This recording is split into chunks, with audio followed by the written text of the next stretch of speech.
Alors bonjour à tous et bienvenue dans cette nouvelle vidéo. Donc aujourd'hui nous allons parler de la perfection que visent les pervers narcissiques, que ce soit par rapport à eux-mêmes ou que ce soit par rapport à vous. Alors évidemment on est dans le monde de l'apparence, évidemment on va parler de perfection physique, de perfection au niveau des apparences. Donc ça veut dire que les pervers narcissiques, qu'ils soient hommes ou femmes, essayent en tout cas de vraiment paraître au mieux pour attirer les gens vers eux, pour justement paraître parfait. Justement, ce qu'ils ne comprennent pas, c'est que c'est pas la perfection qui va attirer la plupart des gens, c'est plutôt l'imperfection. Vous allez vous sentir bien vous quand vous avez en face de vous quelqu'un qui justement ne paraît pas être parfait, qui justement a des défauts, admet ces défauts-là et peut vous dire bah oui, je suis peut-être formidable à certains moments, mais je suis aussi à d'autres moments pas du tout formidable. Je suis parfois super en forme, super performant et à d'autres moments je suis pas du tout performant et en forme. Et c'est tout à fait normal parce qu'un être humain c'est ça. Il n'y a aucun être humain sur Terre, même si vous valorisez cet être humain-là, même si vous pensez que cette personne est parfaite, est chouette, est vraiment très bien, et bien cette personne, à certains moments, peut-être que vous ne le voyez pas, mais à certains moments, cette personne-là ne performe pas, cette personne-là n'est pas justement au meilleur de sa forme, cette personne-là a aussi des défauts physiques, est aussi malade, n'est pas toujours beau, belle, etc. C'est tout à fait normal, c'est tout à fait logique et c'est à ce moment-là en fait que vous allez vous identifier à l'autre, que vous allez pouvoir discuter avec l'autre parce que vous savez que l'autre est comme vous, que l'autre effectivement peut être bien et moins bien, tout simplement. Et c'est ça qui fait qu'une relation humaine fonctionne, c'est que l'autre accepte aussi de se montrer tel qu'il est, accepte effectivement ses défauts, accepte de vous faire profiter de ses forces à certains moments, mais accepte aussi de se montrer vulnérable. Et quand on sait se montrer vulnérable, on partage vraiment. Et quand l'autre accepte cette vulnérabilité, on partage vraiment. Et c'est ça le fondement même de l'intimité, du partage relationnel. C'est quand on n'est pas parfait, mais que l'autre va nous accepter tel que nous sommes. Et là-dedans, vous avez quelque chose de fondamental, vous avez quelque chose d'élémentaire et vous avez la base de toute relation. Donc si vous cherchez la perfection, et c'est ce que le pervers narcissique va essayer de faire, c'est que vous cherchez votre propre perfection qui n'est pas en fait atteignable et du coup, en fait, ça va être frustrant continuellement. Les pervers narcissiques vont pointer vos défauts physiques, vont pointer vos défauts de tous ordres, de fonctionnement, de caractère, de qui vous êtes. En fait, vous ne pouvez pas être qui vous êtes, vous ne pouvez pas être humain, vous devez être parfait. Et aussi, les pervers narcissiques, du coup, ont du mal avec leur propre imperfection. Ils ont du mal, justement, de se montrer faibles. Ils ont du mal, justement, quand ils peuvent être malades, ils peuvent se sentir moins fort et donc justement c'est l'ego qui parle. Ils veulent absolument se montrer parfaits, être mis sur un piédestal, être augmentés au niveau de l'ego justement par la vue de l'autre sur eux si vous voulez. C'est le regard de l'autre qui va faire qu'ils se sentent plus qu'ils ne sont, que pour un moment en tout cas ils sont un peu apaisés justement de par ce regard. Ils recherchent donc votre regard de valorisation sur eux mais sans jamais vous apporter l'appareil. Donc ça veut dire quoi? Ça veut dire que quand on est dans une relation saine, eh bien une personne peut nous valoriser mais on aura aussi tendance à valoriser cette personne là sur des points qu'on aime réellement, donc authentiquement chez l'autre. Donc c'est vraiment le fait d'être authentique qui va faire que la relation va être réelle, que la relation va être saine et qui va aussi permettre de partager vraiment.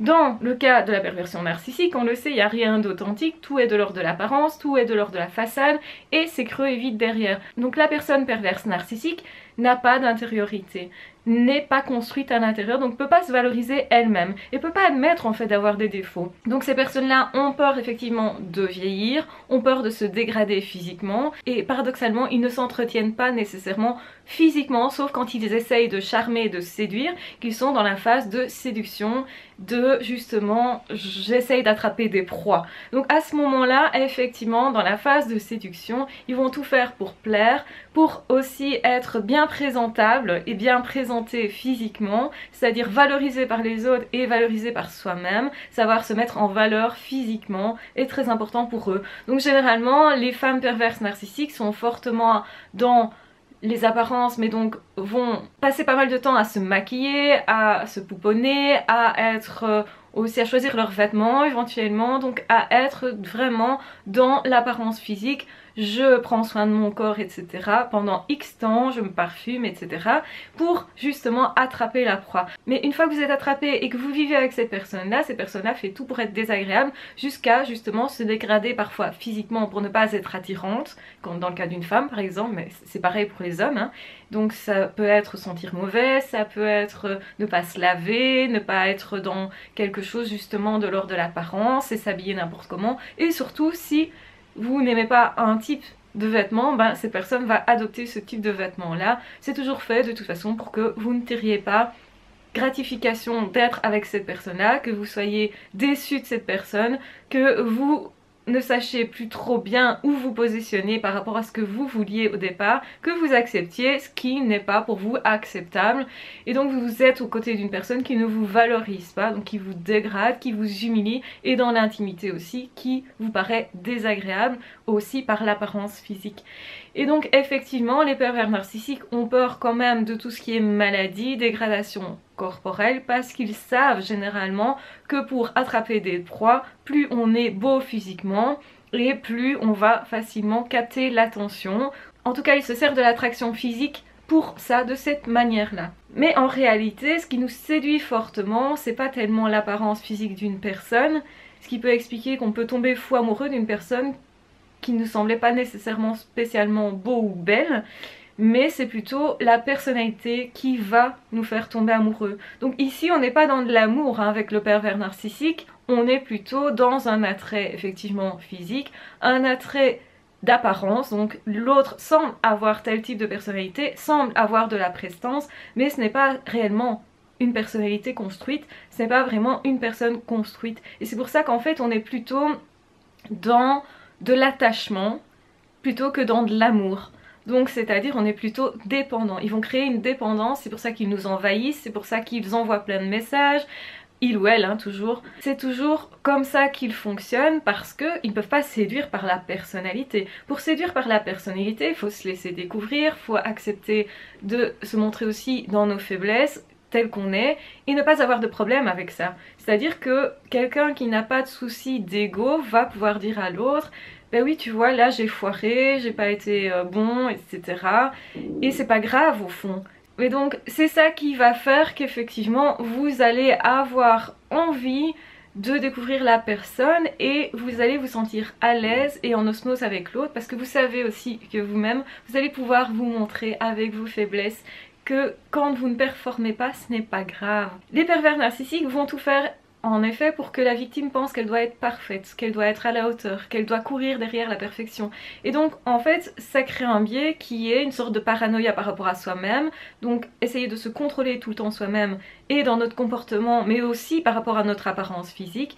Et c'est pourquoi les pervers narcissiques, qu'ils soient hommes ou femmes, vont pointer du doigt tous vos soi-disant défauts que vous n'avez pas vus. Ce sont des défauts logiques, vous avez forcément de temps en temps un bouton par-ci, une couleur de peau un petit peu moins belle à certains moments parce que vous êtes éventuellement malade, vous avez tous et on en aura toujours tous des défauts physiques, c'est tout à fait logique et c'est pas vraiment des défauts si on se met à les aimer. Je pense que justement nos défauts physiques sont aussi aimables et c'est ce qu'il faut apprendre après les pervers narcissiques, c'est arrêter avec la perfection, ne plus vouloir atteindre quelque chose de parfait et ne surtout pas vouloir répondre à ce que l'autre veut parce qu'on est là-dedans en fait. On essaye de plaire non pas par rapport à nos propres critères mais par rapport à des critères imposés de l'extérieur qui viennent du pervers narcissique. Certainement les personnes victimes des pervers narcissiques sont des personnes plus sensibles au regard des autres, donc il faut effectivement travailler sa confiance en soi de façon à devenir une base sûre pour soi-même, de façon à s'en référer à ses propres valeurs et savoir ce qui est important, c'est pas tellement ce que pensent les autres de nous mais ce qu'on pense nous-mêmes. Et quand on fait ça, quand on arrive à faire ça, on est moins dépendant du regard des autres. Je dis pas qu'on est complètement indépendant parce que ça c'est pas tout à fait vrai, on est toujours un petit peu impacté parce que les autres pensent ou pas de nous, surtout quand ce sont des personnes plus proches qui comptent pour nous, mais moins on est sensible, c'est tout à fait possible de se désensibiliser, ça se travaille, ça s'apprend, tout s'apprend, je rappelle que tout s'apprend et qu'effectivement quand vous faites ça, vous êtes moins sensible du coup à ce que pourrait dire un pervers narcissique sur vous. Et donc du coup vous allez moins vous conformer, au contraire vous allez même peut-être vous glorifier dans le fait d'être différent et de ne pas toujours plaire parce que vous savez que il vaut mieux être différent, d'être vous-même et de plaire vraiment quand vous êtes vous, ou de déplaire vraiment d'ailleurs quand vous êtes vous aussi, mais cherchez tout le temps à se conformer, ne garantir en rien de toute façon que vous allez être aimé. Et donc en fait, beaucoup de personnes passent beaucoup de temps à se conformer au regard des autres. Ils font ça parfois parce que justement, ils ne savent pas eux-mêmes ce qu'ils veulent être, qui ils veulent être, donc ils ne savent pas quelles sont leurs valeurs propres, donc ils se conforment à ce qu'en diront les autres, et en faisant ça, vous devenez étranger à vous-même, que vous soyez zèbre ou pas. Quand vous êtes zèbre, en plus, ça va s'accentuer parce que, effectivement, les critiques sont très nombreuses, et vous paraissez forcément bizarre parce que vous êtes décalé, beaucoup plus décalé qu'une autre personne, mais ça vaut aussi pour quelqu'un qui est neurotypique, qui se décale par rapport aux autres, ou qui essaye de se définir par rapport au regard des autres, à ce qu'en diront les autres. Et donc forcément, le problème de ça, c'est que vous n'allez pas vous autoriser à être vous, et que donc vous n'allez pas être aimé non plus pour qui vous êtes. Vous pourriez être détesté pour qui vous êtes, mais vous ne pouvez pas être aimé pour qui vous êtes si vous ne prenez pas la peine d'être vraiment vous-même. Donc en étant vraiment vous-même, effectivement vous prenez le risque d'être vraiment détesté pour qui vous êtes, mais vous prenez aussi le risque, si je peux dire, et c'est un risque joyeux que je vous recommande, d'être aimé pour qui vous êtes, donc c'est-à-dire d'entrer réellement en relation. Donc ce qu'il faut apprendre après une histoire avec un ou plusieurs pervers narcissiques, c'est surtout se détacher du regard des autres, s'en référer à soi principalement, savoir qui l'on est et ce qu'on veut être, et savoir se dire qu'est-ce que je pense de moi. Il faut que je sois sympa avec moi et savoir surtout que la perfection n'existe pas. Alors souvent mentalement on le sait, mais ce qu'on l'applique dans sa vie personnelle, donc ce qui est important c'est appliquer ce qu'on apprend là, c'est pas juste que ça reste des théories, c'est plutôt que ça devienne vraiment une façon de vivre, une mentalité de vie vraiment, donc une philosophie de vie. C'est effectivement, je sais que j'ai des défauts mais c'est pas grave. J'accepte d'avoir des défauts, j'accepte effectivement que certaines personnes voient ces défauts-là, et je peux dire oui, effectivement, je suis aussi quelqu'un qui ne réussit pas, mais à certains moments je réussis. Oui, effectivement, je suis quelqu'un qui parfois me suis cassé la tronche, mais c'est pas grave, parce que je suis vraiment moi aussi. Oui, je déplais, parfois je déplais. Mais quand vous acceptez vraiment vous, vous allez déplaire en fait beaucoup moins, parce que la personne va sentir que la critique ne sert à rien, donc les personnes ne vont pas passer leur temps à vous critiquer, à vous humilier, à vous dégrader comme le font les pervers narcissiques. À partir du moment où vous n'avez plus de blessures avec ça, à partir du moment où vous acceptez vos défauts et que vous vous dites c'est tout à fait normal, et c'est ça aussi qui va faire que je vais être aimable, que je vais être en relation, que je vais pouvoir me montrer à certains moments aussi dans mes faiblesses. On est tous dans un parcours, on est tous plus ou moins capables de faire ceci ou ça. On peut jamais se dire voilà tout est acquis, je suis capable de, et à aucun moment je ne vais me casser la tronche. On peut pas se dire qu'à aucun moment on va se casser la tronche, c'est pas possible. On peut faire que se dire voilà où j'en suis, je sais que j'ai cette possibilité, je sais qu'à certains moments ça fonctionne pas, ce que je veux mettre en place parfois ne fonctionne pas et ce n'est pas grave, je vais faire autrement et c'est là que je vais apprendre d'ailleurs. Et c'est en étant comme ça que vous aurez moins de stress, que vous n'allez pas être parano par rapport à ce que vous faites vous.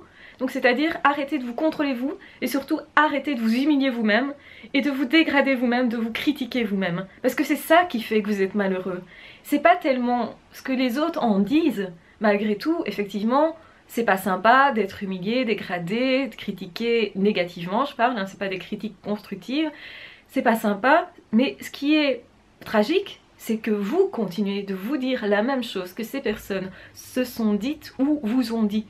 Si vous entendez dire ah ben celle-là elle est vraiment trop moche, tiens, et que ce matin vous vous êtes levé en vous disant qu'est-ce que je suis moche aujourd'hui, ça fait écho en vous, et donc vous allez perpétuer cette façon de vous parler là.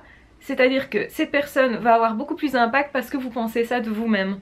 Mais c'est pas grave d'être moche ou de se trouver moche à certains moments. On a tous des moments comme ça. Mais ce qu'il faut se dire c'est tiens, est-ce que je me traite vraiment comme mon meilleur ami?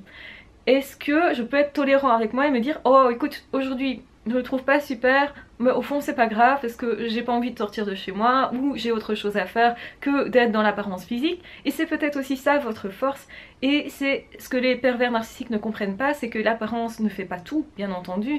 Ce qui est primordial c'est comment vous vous sentez vous avec ça. Donc ce que je veux dire c'est que parfois vous pouvez vous sentir moche et puis vous vous prenez en photo et quelques jours plus tard vous vous trouvez plutôt beau, alors que c'est le même jour, que c'est la même photo. Et en fait, ce qui se passe, c'est que c'est votre vision qui a changé.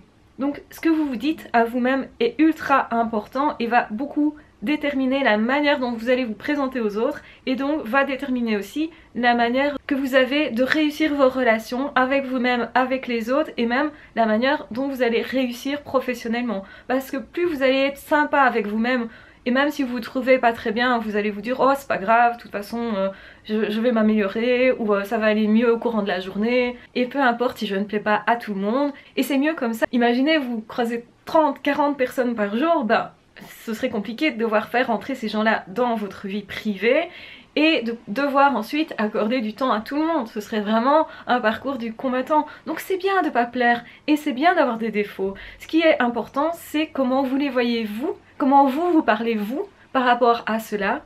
Et dites-vous que c'est une chance aussi. Vos défauts, aussi paradoxal que ça puisse paraître, sont des chances. C'est exactement comme vos erreurs, vos échecs, etc. Si vous les prenez comme une étape de votre vie, une possibilité d'évoluer et d'apprendre, à ce moment-là, ça paraît être une chance. Vous pouvez transformer ça toujours comme étant une chance. Donc c'est ça aussi qu'il faut savoir se dire, c'est quelle est ma chance? Qu'est-ce que je peux en faire? Qu'est-ce que je peux faire aussi de quelque chose qui me paraît être une épreuve, qui est difficile pour moi? Mais c'est important pour vous de vous dire, je suis une chouette personne. Quelle que soit ma situation, je suis une chouette personne, je peux apporter des trucs aux autres, je peux faire en sorte que ma vie soit chouette. C'est-à-dire que j'ai du plaisir à vivre, que je sois joyeux de vivre, que moi je prenne plaisir à être qui je suis, tout simplement. En tout cas, c'est ce que je vous recommande de faire, c'est ce que je vous encourage à faire. Je dis pas que c'est facile, rien n'est facile. Mais soyez tolérants avec vous et surtout ne courez pas derrière la perfection. Soyez conscients que personne n'est parfait, qu'on a tous des casseroles, qu'on a tous des échecs, qu'on a tous des manquements et que c'est au fond très bien comme ça au final. Parce que c'est ça qui nous lie en tant qu'être humain. Voilà, je vous embrasse très fort, je vous aime très fort. N'hésitez pas à vous abonner à la chaîne si ce n'est pas déjà fait. N'hésitez pas à liker, à disliker éventuellement, à commenter et à me dire ce que vous souhaitez que j'aborde en vidéo comme sujet. Voilà, une très bonne journée à tous et on se retrouve très vite dans d'autres vidéos ou dans d'autres podcasts. Ah, ciao, bye bye!